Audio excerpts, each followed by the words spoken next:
दोस्तों, आप सुन रहे हैं ऑडियो जीनी क्यू और मैं हूं आपकी दोस्त। आज मैं आपको कोई साधारण भाषण नहीं सुनाने वाली।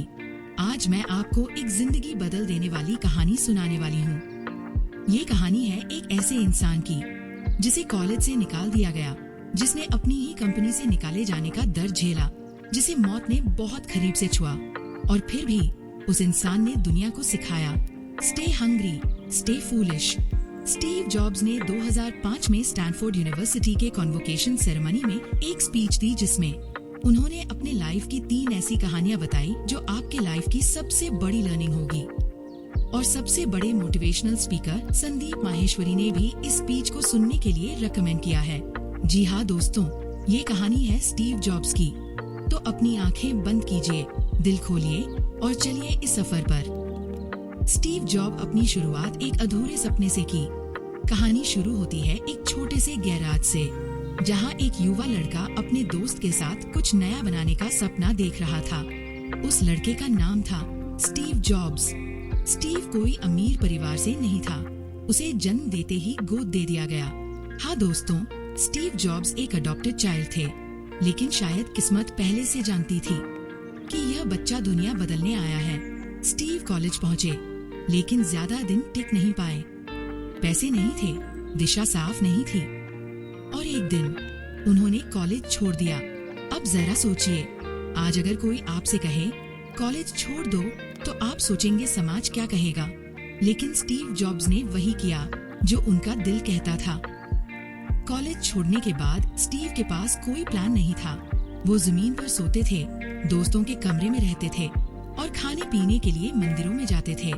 सब कुछ बेकार लग रहा था। लेकिन दोस्तों, यही वो समय था जब स्टीव सीख रहे थे। उन्होंने कैलीग्राफी की क्लास ज्वाइन की, सिर्फ शौक के लिए। स्टीव कहते हैं कि उस समय रीड कॉलेज देश का सबसे अच्छी जगह थी जहां कैलीग्राफी सिखाई जाती थी। पूरी कॉलेज के परिसर को बहुत खूबसूरत कैलीग्राफी के पोस्टर से सजाया जाता था। उन्हें नहीं पता था कि इसका क्या फायदा होगा, लेकिन सालों बाद यही कैलीग्राफी मैसिंटॉश की सुंदर फोन्ट्स का कारण बना और खूबसूरत टाइपोग्राफी वाला दुनिया का सबसे पहला कंप्यूटर बन गया। वो कहते हैं, अगर मैं कॉलेज में केवल कैलीग्राफी में एडमिशन नहीं लिया होता, तो मैक में कभी भी मल्टीपल टाइप फ्रेजेस या प्रोपोर्शनली स्पेस्ड फोन्ट्स नहीं होते, क्योंकि विंडोज ने मैक की ही कॉपी की थी और कभी भी पर्सनल कंप्यूटर में यह होता ही नहीं। स्टीव जॉब्स कहते हैं, you can't connect the dots looking forward, you can only connect them looking backward. यानी आज जो बेकार लग रहा है, कल वही आपकी सबसे बड़ी ताकत बन सकता है। आपको अपने गट्स पर भरोसा करना होगा। अपने जीवन में अपनी डिसीजन पर या किसी न किसी चीज पर विश्वास करना ही होगा। स्टीव जॉब अपनी दूसरी कहानी सुनाते हुए कहते हैं, ये लव एंड लॉस के सब्जेक्ट पर है। क्या आप जानते हैं एप्पल कंपनी कैसे स्टार्ट हुई? समय बदला। स्टीव और उनके दोस्त स्टीव वाजनियाक ने मिलकर एक कंपनी बनाई, एप्पल। एक गैराज में बैठकर, बिना बड़े पैसे लेकिन बड़े सपनों के साथ धीरे धीरे एप्पल बढ़ने लगी। मैसिंटॉश आया और दुनिया ने पहली बार कंप्यूटर को इंसान के करीब आते देखा। स्टीव कहते हैं, the only way to do great work is to love what you do. और स्टीव को अपने काम से बेइंतहा प्यार था। जब स्टीव जॉब अपनी ही कंपनी से निकाल दिए गए, स्टीव कहते हैं, आप सोच रहे होंगे कैसे कोई अपनी खुद की कंपनी से निकाला जा सकता है। जैसे जैसे एप्पल ग्रो करने लगी, हमने एक ऐसे इंटेलिजेंट आदमी को हायर किया जिसे मैंने सोचा वह हमारे साथ मिलकर कंपनी को आगे बढ़ाएगा। पहले 1 साल सब कुछ सही चल रहा था, फिर कंपनी के फ्यूचर विजन को लेकर हम दोनों में विवाद होने लगे। बात बोर्ड ऑफ डायरेक्टर्स तक पहुंच गई। उन लोगों ने उस आदमी का साथ दिया। इस तरह मुझे 30 की उम्र में अपनी ही कंपनी से पब्लिकली निकाल दिया गया। जो मेरी पूरी अडल्ट लाइफ का फोकस था वो अब खत्म हो चुका था। लेकिन जिंदगी हमेशा सीधी नहीं चलती। जिस कंपनी को स्टीव ने खड़ा किया था, उसी कंपनी से उन्हें निकाल दिया गया। हाँ दोस्तों, स्टीव जॉब्स को एप्पल से बाहर कर दिया गया। यह उनके लिए बहुत बड़ा झटका था।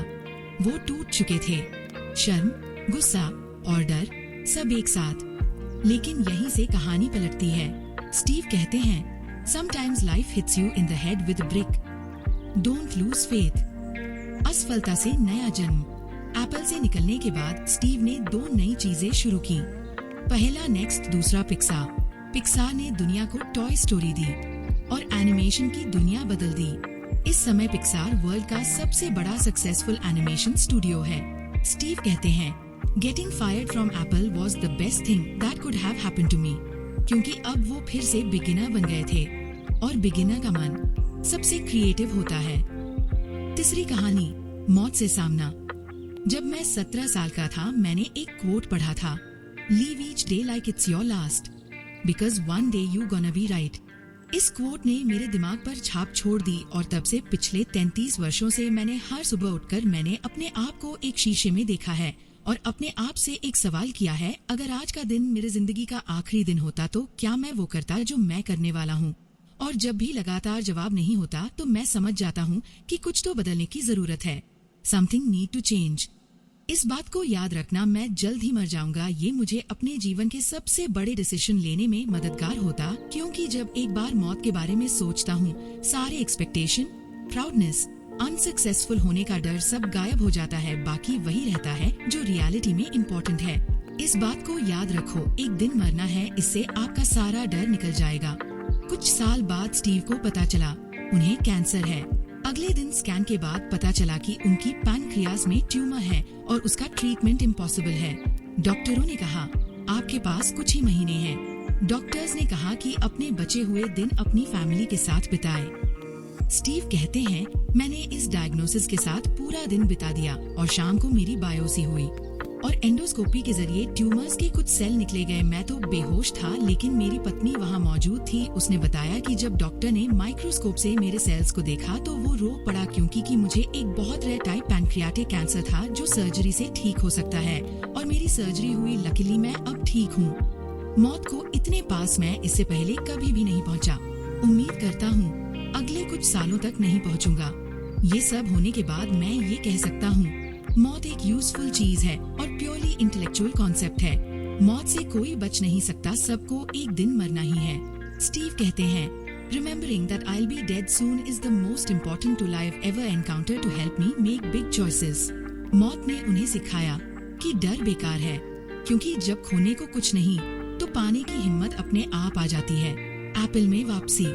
स्टीव वापस एप्पल आए और कंपनी को नई ऊंचाइयों पर ले गए। IPod, iPhone, iPad. स्टीव ने टेक्नोलॉजी को इंसान की जिंदगी का हिस्सा बना दिया।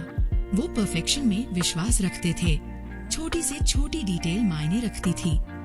जीवन के 3 सबसे बड़े सबक स्टीव जॉब्स के शब्दों में। 1, अपने दिल की सुनो। Have the courage to follow your heart and intuition. 2, असफलता से मत डरो। Failure is not opposite of success, it's part of success. 3, समय सीमित है। Your time is limited, so don't waste it living someone else's life. Stanford speech का वो अमर वाक्य और अंत में वो लाइन जो हमेशा याद रखी जाएगी, Stay hungry, stay foolish। मतलब सीखते रहो, सपने देखते रहो और दुनिया क्या कहेगी इससे मत डरो। दोस्तों, स्टीव जॉब्स अब इस दुनिया में नहीं है, लेकिन उनकी सोच आज भी जिंदा है। अगर आप कुछ बड़ा करना चाहते हैं तो आज की ये कहानी याद रखना। अगर ये कहानी आपके दिल को छू गई हो तो इसे शेयर करें, ऑडियो जीनी क्यू को सब्सक्राइब करें और कमेंट में लिखें, I will follow my heart. मैं हूँ आपकी दोस्त। फिर मिलेंगे एक नई कहानी के साथ। तब तक याद रखिए, स्टे हंग्री, स्टे फूलिश।